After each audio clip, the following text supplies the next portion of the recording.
Guardians, gear up. You're locked in with the deep dive.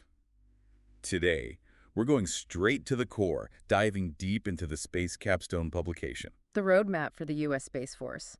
It's the why, the how our space doctrine laid out. It's about equipping every single Guardian with the knowledge to dominate the ultimate high ground. And that's what's so fascinating about this document. It really dives into the why behind the Space Force. Right from the get-go. You Guardians are entrusted with safeguarding something critical.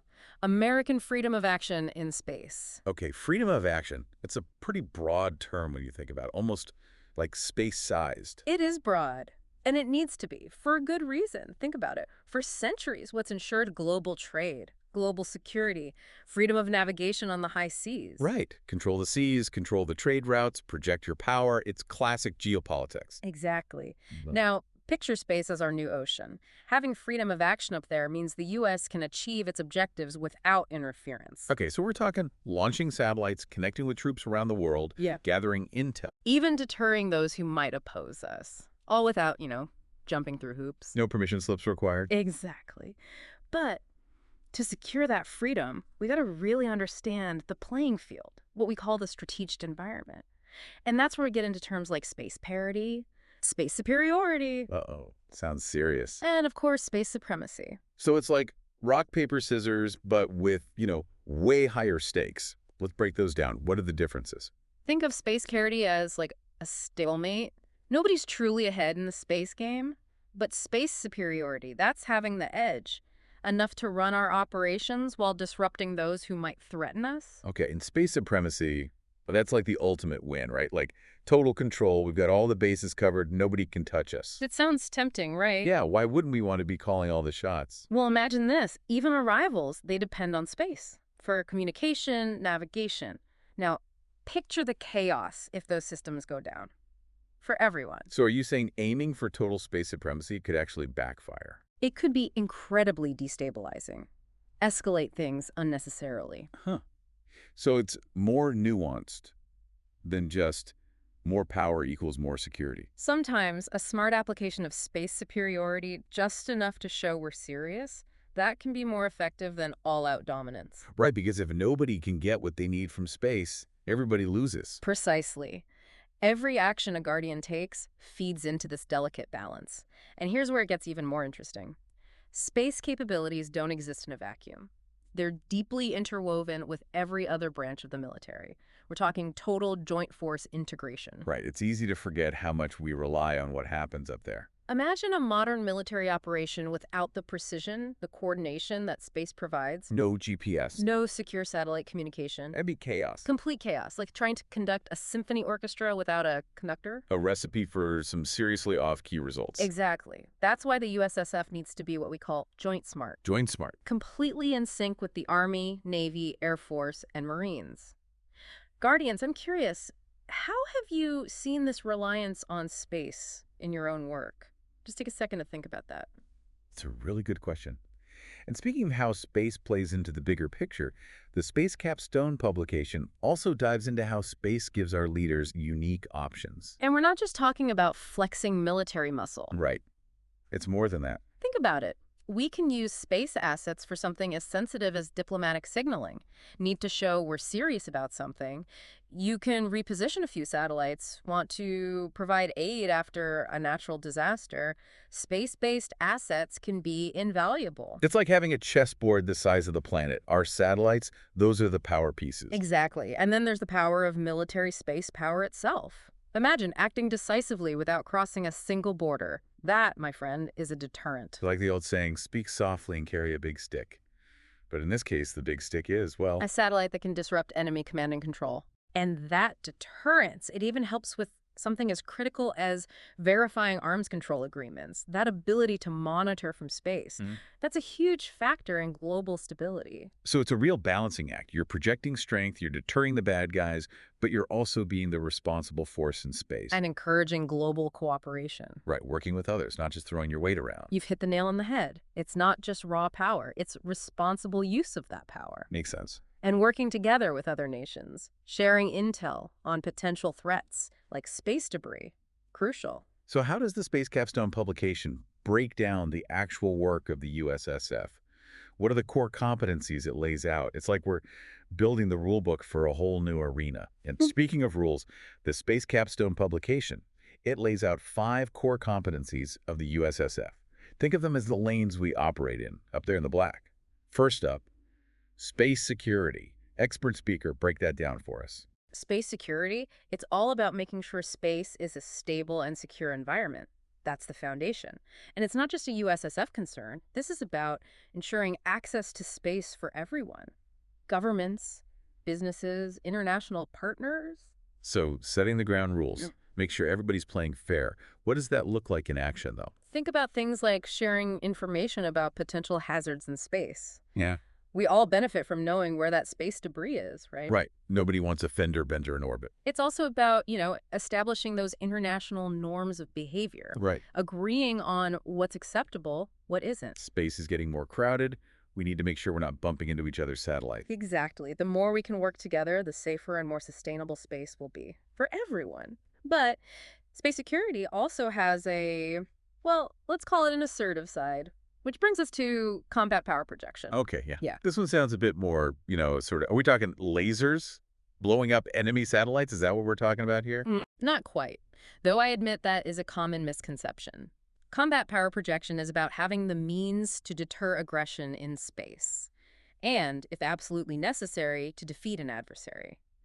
But it's not just about brute force. There's a finesse to it. Exactly. It's a spectrum. Yeah. From deterring aggression, showing we can control space, to, if we absolutely have to, neutralizing an adversary's assets. A range of options, then, defensive and offensive, to make sure the U.S. and its allies can operate freely in space. Precisely. But it's not enough to just have those capabilities, right? We need to be able to deploy them, maintain them. Which brings us to our next competency, space mobility and logistics, or SML for short. SML. Got it. So this is the nuts and bolts, getting stuff into space, moving it around up there. You got it. SML, it's the backbone. Launching things into orbit, keeping them operational, bringing them back down when needed. So everything from those massive rockets we see launching satellites to, like, the robotic servicing missions we're developing. Absolutely. And as space gets more congested, more contested, that ability to maneuver, to maintain our assets up there, it's going to be critical. Imagine a busy freeway in space. That's what we're headed for, an SML. That's how we're going to navigate that traffic jam. It's the ultimate delivery service. But instead of pizza, we're talking national security. Okay, so we've got space security setting the stage, combat power projection, providing the muscle, SML handling the logistics. What about information mobility? That one sounds kind of self-explanatory. It does, but it's vital. Think of information mobility as the nervous system of the military. It's making sure information flows reliably to and from space, across the globe. So without it, the rest of the body can't function. We're flying blind. Precisely. Secure communication links, resilient communication links, they are absolutely vital. Whether it's real-time intel from a satellite or coordinating with troops on the ground, information mobility makes it happen. It's easy to take it for granted until you don't have it. And it's not just about the military either. Our entire digital world relies on those satellites beaming data down. Every time you use your phone's GPS, that's information mobility at work. It really is. Okay, and speaking of knowing where things are, that takes us to our final core competency, right? Space Domain Awareness, or SDA. That's right, SDA. So if information mobility is the nervous system, is SDA the eyes and ears? Perfect analogy. SDA is knowing what's happening in space.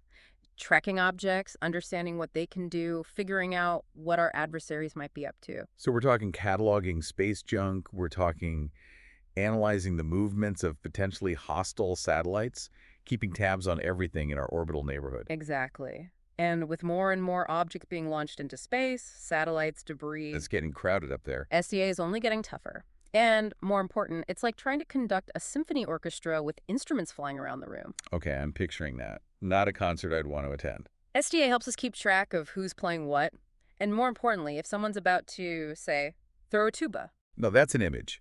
Okay, so those are the 5 core competencies. But there's another critical element the Space Capstone Publication outlines. Command and control in space, or C2. Expert speaker, this seems particularly tricky in an environment where actions have such far-reaching and rapid consequences. You're right. The nature of space, the scale of everything, the speed, it adds layers of complexity to C2. The Space Capstone publication, it actually introduces this concept of strategic compression to describe it. Strategic compression. Okay, that sounds a little intense. It is. It essentially means that something happening in space, it can escalate incredibly quickly, with ripple effects across the globe. Think about it. A satellite disruption that could impact troops in the field, it could scramble diplomatic communication. They even disrupt financial markets, right? All in a matter of minutes. So, something that seems like an isolated incident in space could snowball into a much larger issue almost instantly. Exactly. And that's why the USSF, we emphasize what we call a decentralized mission command approach to C2. We can't always wait for orders to come from HQ when things are happening that fast. We need to empower those closest to the situation to make decisions. So, less top-down, more adaptability on the front lines. Precisely. Think of a surgical team. In the middle of a complex operation, they need a clear plan, right? But they also need to be able to react in real time. They can't wait for a committee to approve every move. Makes sense.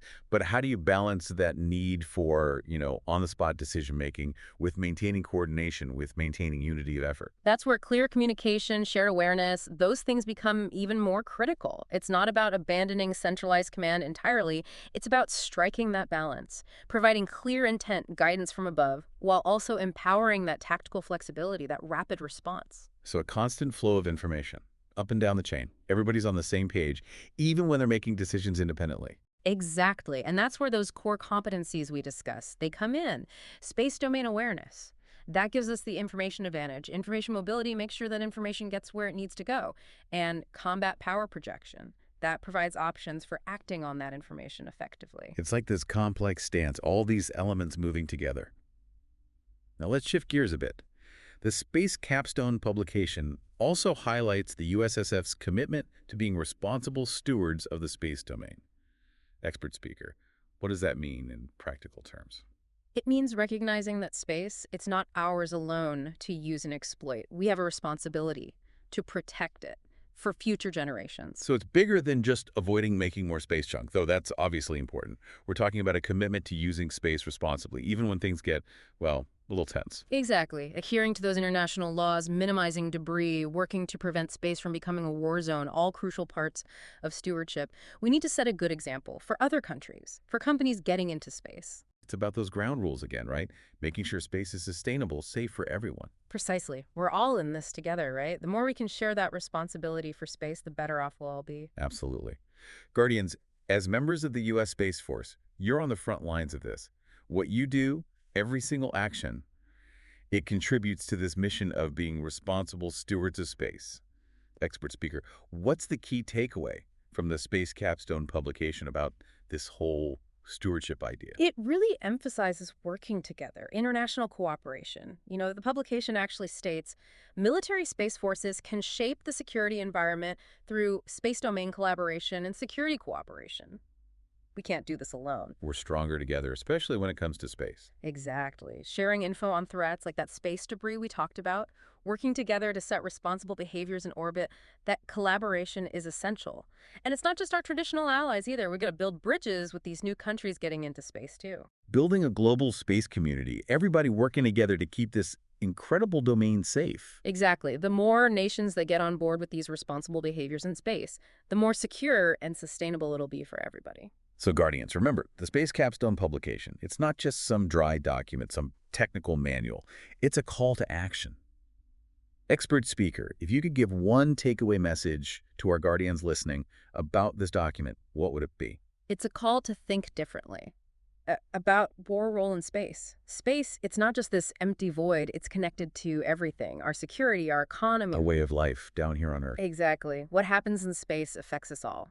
And this document, it reminds us that the USSF's mission, it's bigger than just military operations. It's about diplomacy. It's about partnership. It's about being responsible. It's about making sure space is a place of peace, of progress for everyone. Really powerful stuff. And the Space Capstone Publication emphasizes this is just the beginning. This doctrine, this roadmap, it's designed to evolve as the space domain does. Think of it as a living document.